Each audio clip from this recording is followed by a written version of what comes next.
este pequeño paraíso, corazón de los proyectos hidroeléctricos más importantes de Antioquia, que generan el 35% de la energía que consume el país y que además se exporta a otras naciones, han tenido lugar una serie de acciones violentas que han atentado contra los derechos humanos y el derecho internacional humanitario. Desplazamiento forzado, masacres, reclutamiento forzado, desapariciones y minas antipersona son algunas de las violaciones a los derechos humanos. Acciones que se han encargado de enturbiar el ambiente, sembrando dolor, desesperanza, desarraigo, muerte y zozobra. Se calcula que hoy allí solo habitan unas 17.000 personas de 35.000 que residían.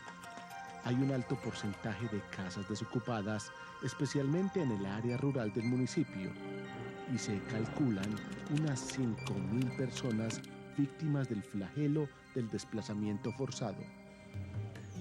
Hablamos de San Carlos, ubicado en el oriente antioqueño, un municipio que ha enfrentado las consecuencias de la presencia de diversos actores armados en su lucha por la apropiación de sus riquezas, el control de la población y la orientación de su desarrollo. El municipio siempre lo vieron pues a nivel nacional como una parte económica bastante pues grande, entonces donde hay mucho dinero siempre repercute pues los procesos de violencia. La región se la disputan 4 frentes guerrilleros de las FARC y el ELN y 3 bloques de grupos paramilitares. Además, están en la zona 5 batallones del ejército. Hoy, en La Verdad Sea Dicha, hablaremos de San Carlos, de sus incontables riquezas, de sus posibilidades de desarrollo, del futuro de su población, cansada de tanta violencia, pero dueña de un potencial que desconoce.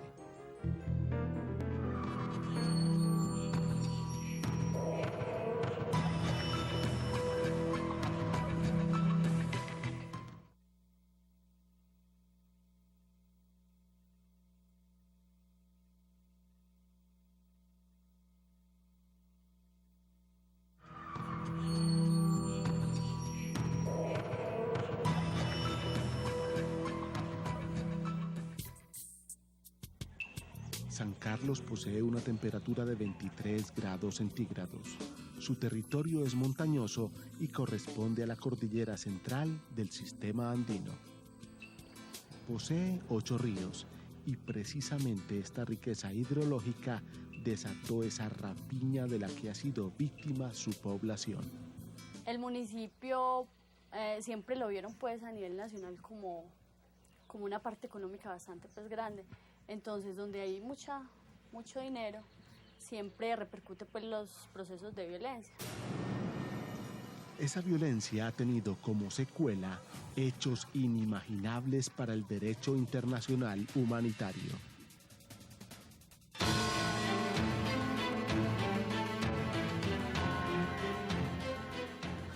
El 16 de enero del año 2003, guerrilleros del 9º Frente de las FARC asesinaron a 17 campesinos en las veredas Dos Quebradas, La Tupiada y Dinamarca.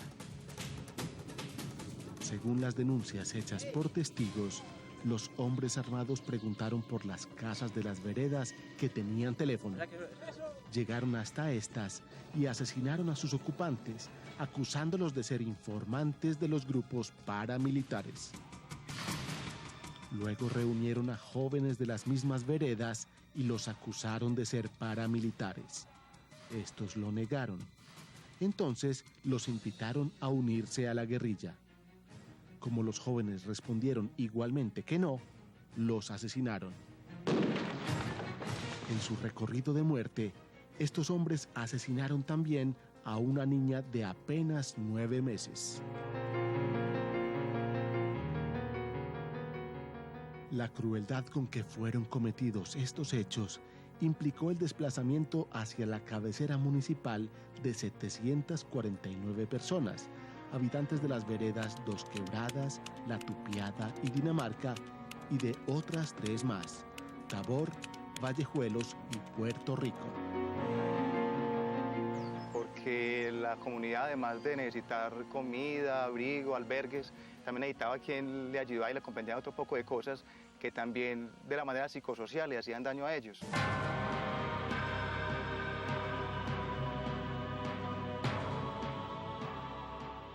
Para el periódico El Colombiano, del 17 de enero de 2003, una habitante de Dos Quebradas, que pidió no ser identificada, narró así su drama. Hace 9 meses, cuando mataron a mi esposo, no pensé en irme, pero ahora con la muerte de mi muchacho, no hay de otra. Allá no podemos volver. Además, esos tipos dijeron que eso nos pasa por ser colaboradores de los paras. Las víctimas recuerdan mucho la manera como les tocó desarraigarse de sus tierras, recoger lo poco que pudieron y salir.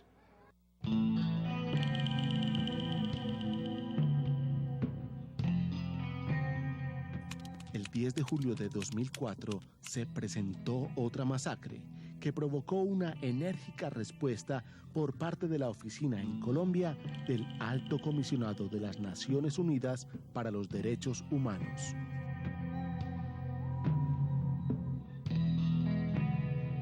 En la vereda Samaná fueron asesinados 7 campesinos a manos de las FARC. Las víctimas eran agricultores que habían retornado a sus tierras. Las denuncias señalaron que miembros de ese grupo armado manifestaron haber dado muerte a los campesinos porque estos regresaron sin su permiso. Hubieron varias arremetidas, varias masacres en ese mismo lugar, entonces las víctimas recuerdan mucho la manera como les tocó desarraigarse de sus tierras, recoger lo poco que pudieron y salir.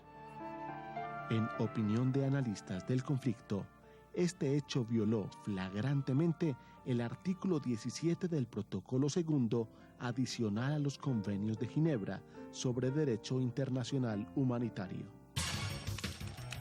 El 29 de enero de este año, otro hecho enlutó las actividades de la vereda El Vergel. Hombres armados asesinaron a 7 campesinos e hirieron a 2 menores de edad. Las denuncias de los testigos no permitieron identificar a los actores de estas muertes. Y nuevamente, la Oficina del Alto Comisionado de las Naciones Unidas para los Derechos Humanos en Colombia repudió el hecho. Esta oficina precisó que en la zona de la masacre y por esos días operaban integrantes de las FARC y alrededor de la vereda grupos paramilitares. El comunicado emitido dio cuenta de que entre el 26 y el 31 de enero, tropas del ejército hicieron presencia en El Vergel. Esta masacre, unida a muertes selectivas en el municipio, contrastan con la tranquilidad que hoy vive San Carlos. Actualmente se vive como otro ambiente, precisamente porque hay mayor seguridad en las vías. Mucha gente que era del municipio retorna, algunas a vivir nuevamente el municipio y otras a visitarlo, a mirar cómo están sus fincas, a revisar pues todo lo que tienen en las veredas. O sea, este proceso ha sido bastante complicado porque la población, debido pues a la violencia que ha tenido, todavía sentimos mucho miedo. Entonces, hay algunos que vuelven al municipio pues con muchas expectativas, pero debido a que allá no hay muchas posibilidades de empleo, entonces retornan de nuevo pues a la ciudad.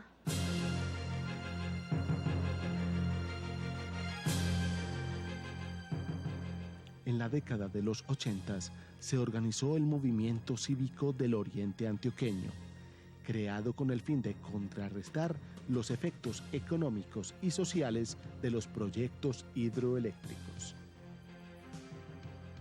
El principal motivo para la conformación del Movimiento Cívico del Oriente fue precisamente luchar para que las tarifas de los servicios públicos, sobre todo la energía, se redujeran, porque era muy paradójico que siendo una zona productora de energía tuviera las tarifas más altas del mercado, más altas todavía que las del Valle de Aburrá.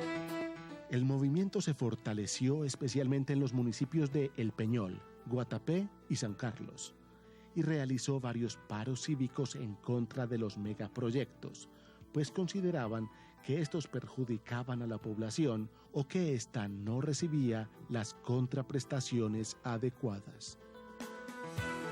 El trabajo social de este movimiento cívico se vio duramente golpeado por la aparición de los grupos paramilitares en la década de los 90.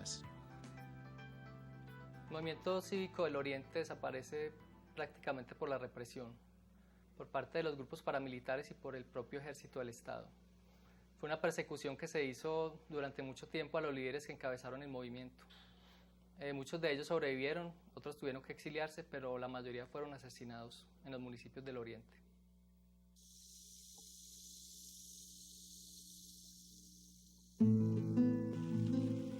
Para su actual administración municipal, hoy en San Carlos se respira un ambiente de tranquilidad gracias a la presencia del Ejército Nacional, que patrulla permanentemente la zona y la vía Medellín-Bogotá. Yo siempre digo que San Carlos vive una tensa calma. La situación actual es una situación de muy buenos horizontes. La gente ha retomado la confianza en San Carlos, la administración municipal está haciendo esfuerzos grandes para reactivar la economía desde el campo, desde el pueblo, y ha emprendido varias partes importantes. La una es la reactivación del campo, como decía anteriormente, y la otra es la proyección turística. Ambas para potencializar todas las fortalezas que tiene San Carlos. Sin embargo, en la zona continúan haciendo presencia los grupos armados ilegales. Una gran parte de la población no ha retornado al municipio y para algunas organizaciones de derechos humanos, la presencia del ejército no resulta tan clara. El 18 de abril del año 2005, la Corporación Jurídica Libertad emitió un comunicado con graves denuncias sobre el Batallón Especial Energético y Vial adscrito a la Cuarta Brigada, que llegó a la zona para custodiar los trabajos de reparación de la hidroeléctrica Calderas, propiedad de Isagen. Esta organización de derechos humanos teme por la suerte de los campesinos que habitan la cuenca del río Calderas en jurisdicción de los municipios de San Luis, San Carlos y Granada, y solicitó una investigación por parte de las autoridades competentes. Pues solamente se quedaron en eso, en unas denuncias, porque realmente no ha habido ningún tipo de investigación por parte de los organismos de control del Estado, como son la Procuraduría General de la Nación, la Defensoría del Pueblo, las personerías municipales. Desafortunadamente no se hace nada frente a este tipo de casos que reiteradamente se presentan en todo el Oriente.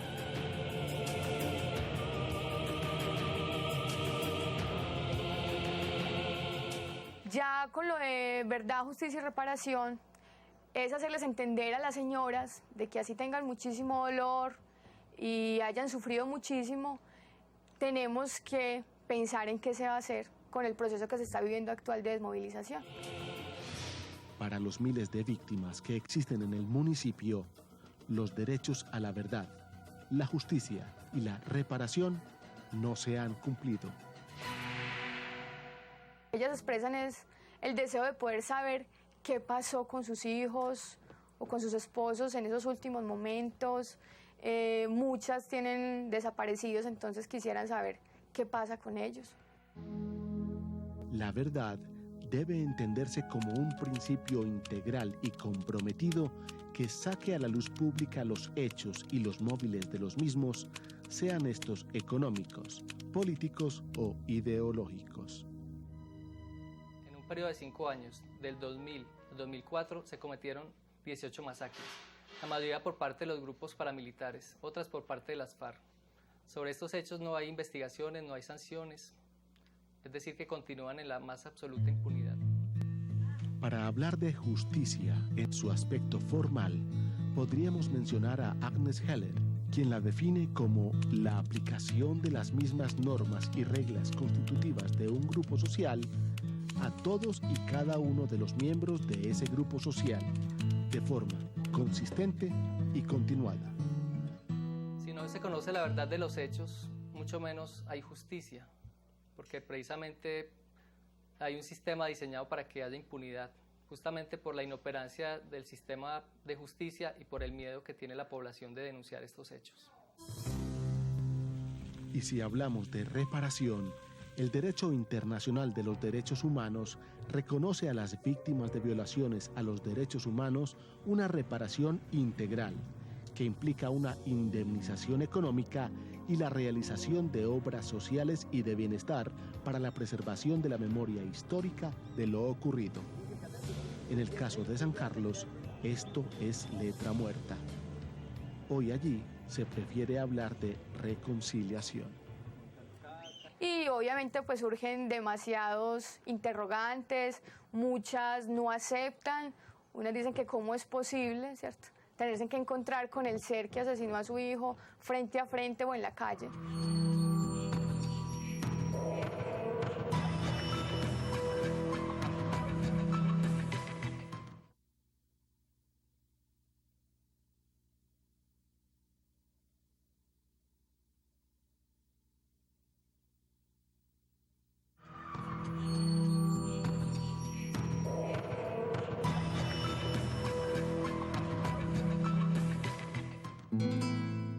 En medio de todo este panorama violento y desolador, en el que la población civil ha sido víctima de todo tipo de vulneración de sus derechos, San Carlos, como parte fundamental del oriente antioqueño, tiene hoy por hoy otro potencial de desarrollo, además del hidroeléctrico.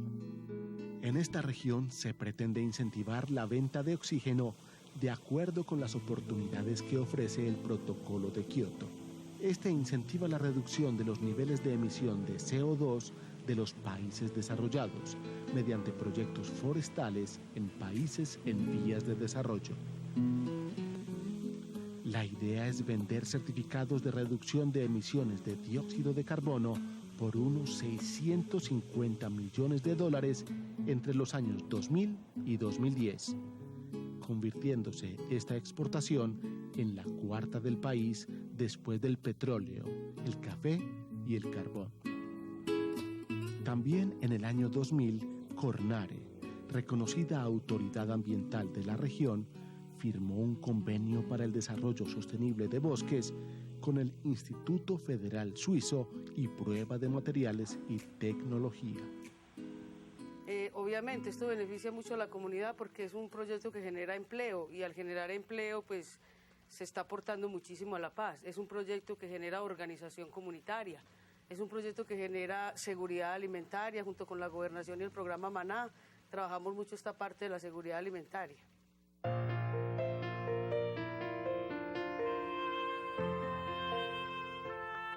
Tanta biodiversidad, riqueza forestal e hídrica requieren que la paz tenga una respuesta inminente. Sinceramente la guerra y lo que lo afecta a uno lo deja con el ánimo por el piso. Uno no quiere saber de uno y es lo que yo muchas veces le digo a mis mujeres. Pensamos más que todo en el que se murió, más no estamos pensando en nosotros que somos las que estamos vivas. Su actual administración está empeñada en mostrar una cara más amable del municipio, que encierra otra potencialidad, el turismo. Colombia sufre, Antioquia sufre, San Carlos sufre, pero no se rinde. ¿Y cómo aprovechar los proyectos hidroeléctricos para el beneficio de la población? La importancia del recurso económico que significan las regalías por la producción de energía se da en el momento en que haya un buen uso de este recurso. Yo tengo fe de que estos 2 años venideros que nos quedan de administración, este recurso sea bien utilizado y se multiplique, porque con él queremos confinanciar una cantidad de proyectos interesantes que tenemos en nuestro municipio. En San Carlos, las huellas dejadas por la violencia persisten, pero también es una comunidad dispuesta a cambiar su destino. El olvido es vivir entre asesinos, entonces no es olvidar las cosas, porque también lo que se olvida retorna en siniestro. Entonces es tratar de vivir con eso, de tener su historia de vida, pero de una forma menos dolorosa. Aunque hoy San Carlos cuenta con una población diezmada en un 50% por razones del conflicto, hay un clamor general: respetar la institucionalidad. Los sancarlitanos no quieren ser identificados con ningún grupo violento al margen de la ley. quieren aprovechar sus recursos, elevar su calidad de vida, lograr equidad para todos, pero sobre todo, vivir en paz.